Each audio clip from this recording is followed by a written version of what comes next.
Son of Beast at Kings Island was a coaster. Not a very good one, but a coaster at that. It's also known as a colossal failure. This ride was extremely rough due to being constructed by the infamous Roller Coaster Corporation of America, or RCCA. After 9 years of chaotic operations, the coaster would shut down after a woman had a blood vessel burst in her brain due to a rough ride. The easiest way to describe these 9 years of operations is a disaster, a failure, a mistake, and oh yeah, a disaster. Today we'll uncover what unfolded from the conception of Son of Beast to its demolition in 2012. Be prepared to find out what went wrong with the Son of Beast. Before we can dive into Son of Beast, we need to first talk about the parent of Son of Beast, a coaster more commonly referred to as simply Beast. Beast was a 1979 wooden coaster and was a record breaker. This coaster was the world's tallest and fastest wooden coaster at 144 feet. Beast also boasted an absurd 7,361 feet of track. While these stats still jump off the page even today, at the time it was even more absurd. Keep in mind that this was almost a decade before any coaster had even cleared 200 feet. 144 feet wasn't just tall for a wooden coaster, but for a coaster in general. With these numerous records, the coaster also claimed a great ride experience. The coaster was well received in its opening year, and the praise hasn't stopped since. It has been consistently ranked as one of the top wooden coasters in the world, and has continued to be an integral part of the Kings Island coaster lineup. The coaster has now been ridden by over 50 million riders and continues to carry a long queue even today. This coaster wasn't just good, it was a landmark at Kings Island. It helped transform the park from a regional amusement park to a world-class entity, and would pave the way for the future of Kings Island. Over the next 2 decades, the park would grow in size and receive numerous incredible coasters.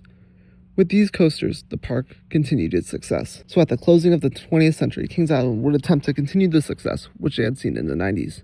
What better way to do this than announce the sequel to The Beast during the 20th anniversary of this coaster? This coaster would be the Son of Beast.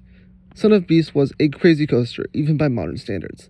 This RCCA Woody was built during the Coaster Wars, a time in which amusement parks were attempting to one-up each other in size and speed and just absurdity. Son of Beast would open with 7 world records. Among these numerous records were some important titles. It was the tallest wooden coaster, the fastest wooden coaster, and of course, the only wooden coaster ever to feature a vertical loop.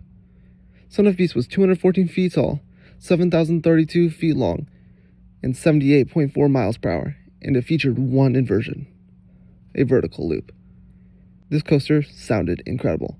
Absurd, yet incredible. However, there was one particular problem with this. Kings Island had chosen RCCA to be the manufacturer. RCCA was chosen as they were the only manufacturer willing to build a project of this insanity.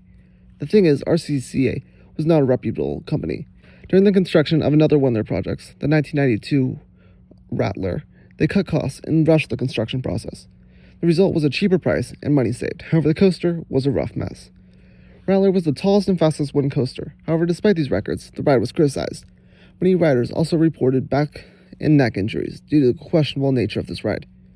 So RCCA was willing to cut corners, and they were very good at it too. Safety last, am I right? During the construction of Son of Beast, of course things went wrong. On January 11th, 2000, a part of the ride collapsed due to a strong gust of wind. Kings Island would also be fined $110,000 after 18 construction safety violations were uncovered.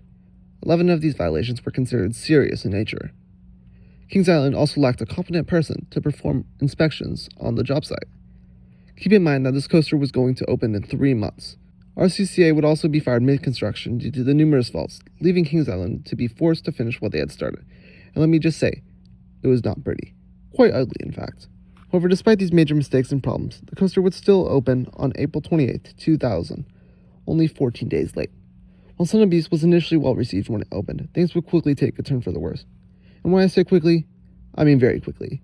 The day after the ride opened, it was closed. It was discovered that a 15-foot stretch of track was rough and not made properly. This would be fixed after 3 weeks of repairs in order to help make the coaster more smooth. The coaster already encountered problems from the beginning. After a year of rough operations, Kings Island would initiate a lawsuit against 3 companies involved in the creation of the coaster. While stating that the defects led to closures and delays, the initial ruling in 2005 would be in favor of Kings Island. However, an appeals court would reverse the decision in 2008. Meanwhile, in 2006, an accident would occur on the coaster. Cracked and splintered wood caused 27 riders to be injured. While most would be released from the hospital on the day of, 2 riders remained in the hospital. Their injuries, however, were not life-threatening.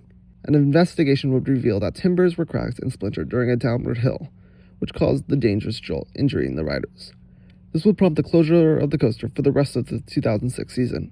During this time, repairs would be made, and the trains would be replaced by lighter alternatives to reduce stress on the already beaten track.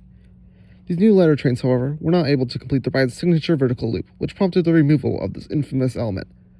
Of course, this infamous element also happened to be the focal point of the entire ride. Kings Island would argue that these changes would improve the ride experience and help make the 6-year-old coaster less rough than it already was. The coaster had lost yet another one of its records. No longer was a wooden coaster with a vertical loop. Meanwhile, this disaster would lead to RCCA losing any reputation that they still had at the time. This would lead to the closure of the company, much to the dismay of the 7 people who liked RCCA coasters. All 7 of these individuals would arrive at the company headquarters to mourn the company's closing. Meanwhile, the rest of the world celebrated this event on a day dubbed Happy Day. Individuals described the queue as a walk-on in the years before the ride's closure. Then in 2009, another incident would occur. This one was more serious. A rider had suffered a burst blood vessel in their brain. Kings Island would close the coaster on June 16th in response. This coaster would not open for the rest of the 2009 season. Reference made to this ride would then be removed the following year, as the ride did not operate during the 2010 season either. Kings Island's manager, Greg Scheid, would then state that the park had spent a total of $30 million on this disaster of a coaster, $10 million of which was spent on just repairs. This was a hefty price, even for a coaster of this scale. The ride would sit dormant for the next couple of years. During this time, Kings Island would finally accept that this beloved sequel to The Beast was a failure, and maybe not all that beloved. The Nightmare Coaster was demolished in 2012. The replacement would be the modern B&M Invert Banshee, which also happened to be slightly less nightmarish. So while Son of Beast was a colossal failure, it did lead to a few good things. For one, it led to the closure of RCCA, bringing no more coasters like Son of Beast, and 2, it led to Banshee. So for a price of a meager $30 million, maybe it was worth it. Yeah, probably not.